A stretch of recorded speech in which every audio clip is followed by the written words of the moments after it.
आखिर रोज रोज महल में चोरी कैसे हो रही है? तुम सब लोग क्या कर रहे हो? महाराज, हम लोग तो पहरा देते हैं, फिर भी महल के अंदर कोई आकर चोरी कैसे करता है महाराज, हम नहीं जानते।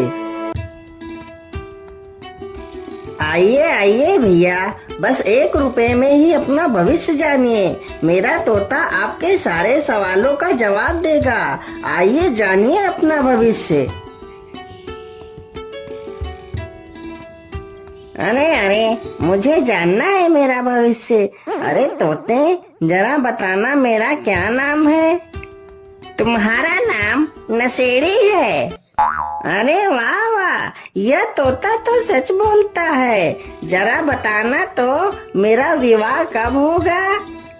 तुम्हारा विवाह कभी नहीं होगा, क्योंकि तुम बहुत बड़े नशेड़ी तथा कामचोर हो।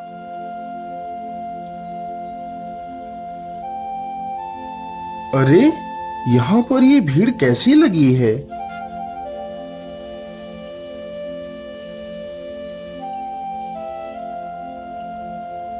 तुम्हें जल्दी ही गुप्त धन मिलने वाला है। जाओ जाओ, मौज उड़ाओ। अरे वाह वाह, यह तोता तो भविष्य बताता है। क्यों ना मैं इसी तोते से अपने घर में हो रही चोरी के बारे में पूछता हूँ। अरे तोते, क्या तुम मेरे घर में हो रही चोरी के बारे में कुछ बता सकते हो? जी महाराज, आपके घर में रोज चोरी होती है। वह चोरी कोई और नहीं बल्कि आपका नौकर श्यामू करता है। तोते के मुंह से अपने नौकर का नाम सुन राजा चौंक जाता है। अरे वाह, या तो मेरे नौकर का भी नाम जानता है।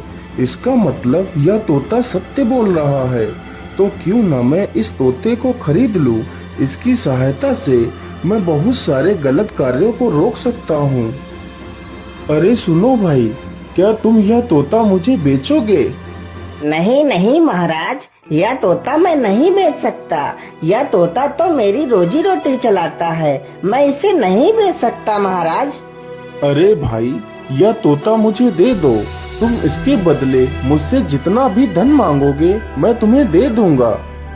अरे वाह वाह टिल्लू, तोते का बहुत अच्छा दाम मिलने वाला है। जल्दी से इस तोते को बेच देते हैं। ठीक है महाराज, यदि आपकी यही इच्छा है तो मुझे इस तोते के बदले 1000 सोने की मोहरें दे दीजिए।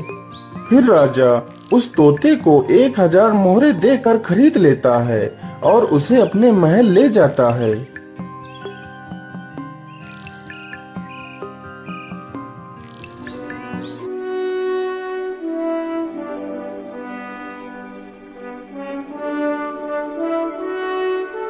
सैनिकों, हमारे नौकर श्यामू को बुलाया जाए। जी महाराज, आपने हमें बुलाया। बोलिए महाराज, हमारे लिए क्या आदेश है? श्यामू, पहले तुम मुझे ये बताओ, तुम महल में रोज चोरी क्यों करते हो? चोरी? महाराज, मैंने तो कोई चोरी नहीं की है। श्यामू, मुझे सब कुछ पता चल चुका है कि चोर तुम ही हो। सच सच बताओ, नहीं तो तुम्हें फांसी पर चढ़ा दिया जाएगा। महाराज, मुझे क्षमा कर दीजिए महाराज, मुझसे बहुत बड़ी गलती हो गई महाराज, मुझे क्षमा कर दीजिए। ठीक है श्यामू, तुमने अपना गुनाह कबूल किया, इसलिए मैं तुम्हें कोई सजा नहीं दूंगा। लेकिन आज से मैं तुम्हें अपने महल से निकालता हूँ।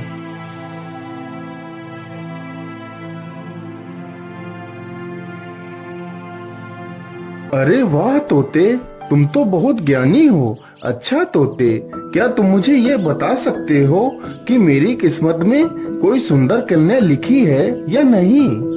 हाँ महाराज, आपके योग में एक बहुत ही सुंदर तथा गुणवान कन्या है। अच्छा, तो बताओ मेरे प्रिय तोते, वह कन्या कौन है और वह कहाँ रहती है? महाराज, मगध देश के राजा की लड़की चंद्रावती से ही आपका विवाह संपन्न होगा। चंद्रावती बहुत ही सुंदर तथा गुणवान है।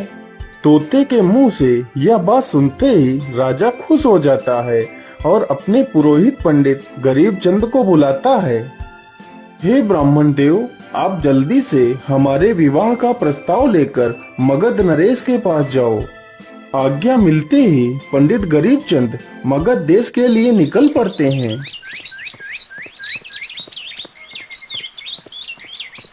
हे प्रभु, बस जल्दी से राजा का विवाह संपन्न हो जाए ताकि राजा के विवाह में मुझे ढेर सारा धन मिल जाए।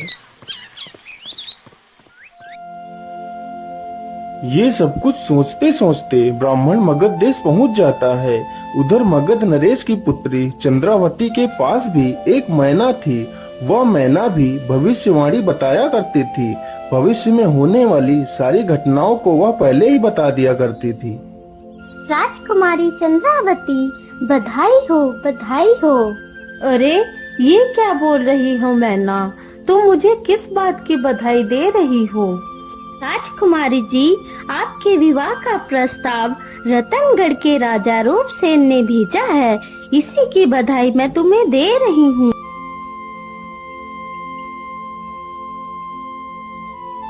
हे ब्राह्मण देव, मुझे तुम्हारे राजा का प्रस्ताव स्वीकार है।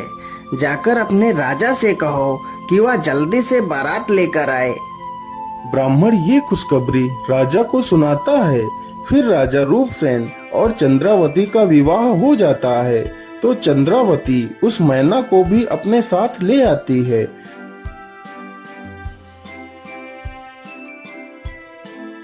एक दिन की बात है, तोता और मैना के बीच बहस हो जाती है। अरे ओ मैना, तू अपना मुंह उधर फेर ले। मैं स्त्री की कौम से नफरत करता हूँ क्योंकि स्त्री बहुत ही धोखेबाज होती है। ए तोते, मैं अपना मुंह उधर क्यों फेरूं? तू ही अपना मुंह उधर फेर ले, क्योंकि धोखेबाज स्त्री नहीं होती बल्कि पुरुष होते हैं। पुरुष एक नंबर के धोखेबाज और स्वार्थी होते हैं। पास में खड़े राजा ने जब उन दोनों की बहस सुनी तो राजा उनसे पूछने लगता है, अरे भाई, तुम लोग आपस में ही क्यों झगड़ रहे हो? देखिए ना महाराज, यह तोता स्त्रियों को धोखेबाज और चालबाज कहता है, जबकि मैं अच्छी तरह से जानती हूँ कि पुरुष बड़ा ही स्वार्थी होता है। लेकिन मैना, पुरुष ही स्वार्थी होता है, ये तुम कैसे कह सकती हो? यदि आपको विश्वास नहीं आता तो सुनो महाराज। इलापुर नामक गांव में एक महादन नाम का सेठ रहता था। उसकी कोई औलाद नहीं थी। मैं क्या करूं भाग्यवान, हमने तो सारे उपाय करके देख लिए हैं, लेकिन हमें कोई संतान प्राप्त क्यों नहीं हो रही है? स्वामी, आप परेशान मत होइए। यदि ईश्वर ने चाहा तो हमें संतान की प्राप्ति अवश्य हो जाएगी। भिक्षान देही माता, भिक्षान देही। इस गरीब को कुछ खाने को दे दीजिए माता। हाँ ब्राह्मण देव, आप यहीं रुकिए, मैं अभी आपके लिए कुछ लाती हूँ।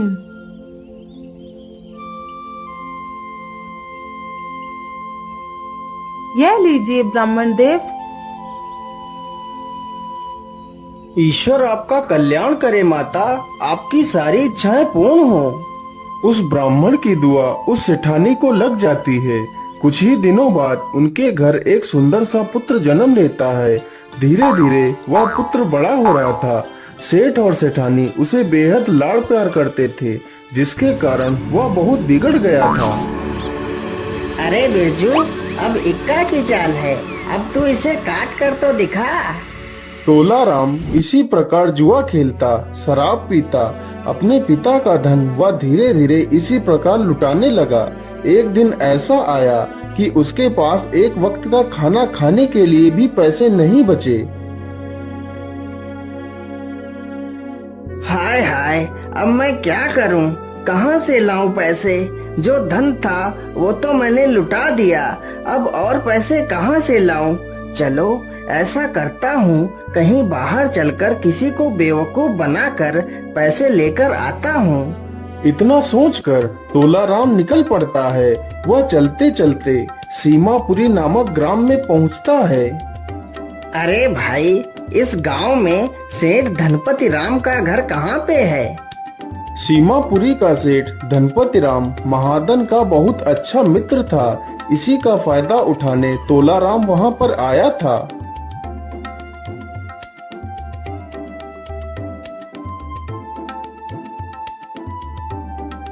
अरे कोई है घर के अंदर? मुझे धनपति राम से मिलना है। हाँ जी, कौन हो आप और आपको किससे मिलना है? मेरा नाम तोलाराम है और मैं इलापुर के सेठ महादन का बेटा हूँ। मुझे आपके पिता से मिलना है। तोलाराम झूठ मूठ की एक मनगढ़ंत कहानी बनाकर धनपति राम को बेवकूफ बना देता है। अरे पुत्र, तुम किसी भी प्रकार की चिंता मत करो। जैसे तुम महादन के बेटे हो वैसे ही मेरे भी बेटे हो। तुम्हें जब तक यहाँ रहना है रह सकते हो, यह तुम्हारा ही घर है। सेठ उस धोखेबाज की झूठी कहानी को सच समझकर उसे अपने घर में रख लेता है।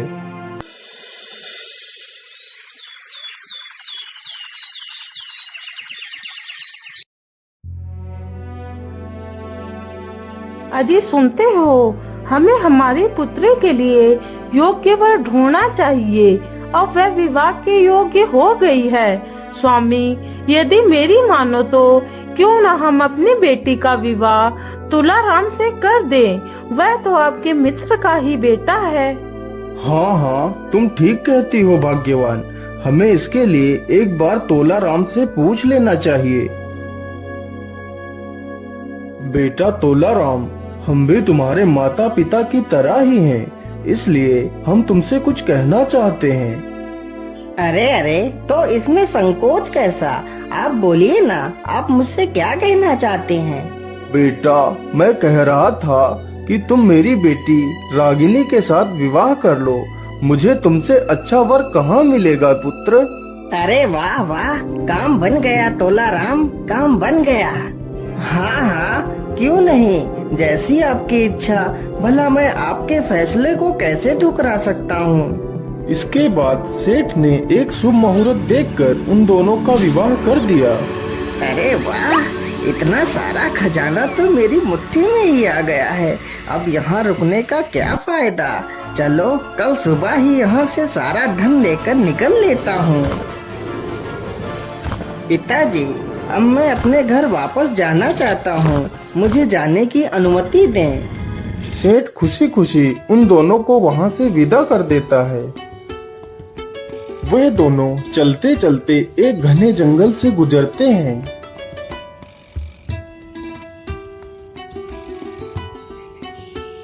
अरे रागिनी, तुम मेरी बात को ध्यान से सुनो। तुमने जितने भी जेवर पहन रखे हैं इन्हें उतार कर मुझे दे दो। मैं इन्हें एक पोटली में बांध कर रख लेता हूँ। इस जंगल में बहुत सारे डाकू हैं। यदि तुम्हारे गहने देख लिए तो हमें वह नुकसान पहुँचा सकते हैं। स्वामी, आप ये सारे गहने रख लीजिए। बेचारी भोली भाली रागिनी अपने सारे गहने उतार कर उसे दे देती है।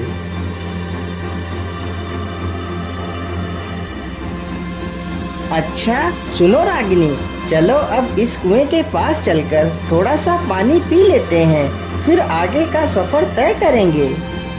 फिर वह दोनों कुएं के पास जाते हैं। जैसे ही वह दोनों कुएं के पास पहुंचते हैं तभी तोलाराम रागिनी को धक्का देकर कुएं में गिरा देता है और सारा धन लेकर वहां से भाग जाता है। बचाओ बचाओ, कोई है, मुझे इस कुएं से बाहर निकालो। बचाओ बचाओ, कोई है। अरे यह आवाज किसकी है? या तो कोई मुसीबत में लगता है। यह आवाज तो मुझे लगता है इस कुएं से आ रही है। चलो चलकर देखता हूँ। अरे तुम कौन हो और इस कुएं में तुम कैसे गिर गई हो? मेरा नाम रागिनी है। मैं इस कुएं में गलती से गिर गई हूँ। कृपया मुझे बाहर निकाल लीजिए। फिर वाराही रागिनी को कुएं से बाहर निकाल लेता है और उसका पता पूछकर उसके माता पिता के पास पहुंचा देता है।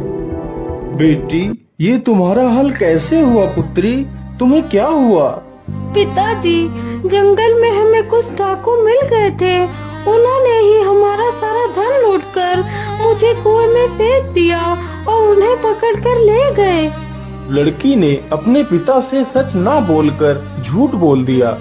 उधर तोलाराम ने कुछ ही दिनों में वह सारे जेवर बेचकर उड़ा दिए। हाय हाय, अब तो वह जेवर भी खत्म हो गए हैं। अब क्या करूं? चलो ऐसा करता हूँ, मैं अपने ससुराल चलता हूँ और वहाँ चलकर बोल दूंगा कि तुम्हारी बेटी माँ बनने वाली है, तो हो सकता है कुछ धन मिल ही जाए। इतना सोचकर तोलाराम ससुराल के लिए निकल पड़ता है। जैसे ही तोलाराम सेठ के घर के बाहर पहुंचता है तो उसने रागिनी को बाहर ही खड़ा देख लिया। अरे राम राम राम, यह तो यही है। मुझे लगा था ये मर गई होगी। भाग लो तोलाराम, नहीं तो तुम्हारी खैर नहीं।